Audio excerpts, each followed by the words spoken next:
نحمدہ و نصلی علی رسولہ الکریم اما بعد اعوذ باللہ من الشیطان الرجیم بسم اللہ الرحمن الرحیم مولا صلی اللہ علیہ وسلم دائما ابدا علی حبیبک خیر خلق کلہم۔ حضرت ابو ہریرہ رضی اللہ تعالیٰ عنہ فرماتے ہیں کہ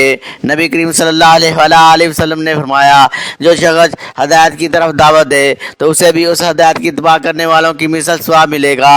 اور یہ ان کے اجر میں کوئی کمی نہیں کرے گا، اور جو شخص کسی کے برائی کی طرف دعوت دے تو اسے بھی اس کے برائی کی اتباع کرنے والوں کی مثل گناہ ملے گا اور یہ ان کے گناہ میں کوئی کمی نہیں کرے گا۔ حضرت ابو ہریرہ رضی اللہ تعالیٰ عنہ فرماتے ہیں کہ اہل کتاب اہل اسلام کے سامنے برانی زبان میں تورات پڑھ کر عربی زبان میں ترجمہ کرتے تھے۔ تب حضور اکرم صلی اللہ علیہ وسلم نے فرمایا کہ اہل کتاب کی نہ تصدیق کرو نہ تکذیب، اور کہ یہ کہہ دو کہ ہم اللہ پر اور اس پر ایمان لائے جو ہماری طرف اتارا گیا۔ مزید اچھی ویڈیو کے لیے چینل سبسکرائب کریں، ویڈیو کو لائک اور شیئر کریں، آپ یہ کمنٹ میں اظہار کریں۔ شکریہ۔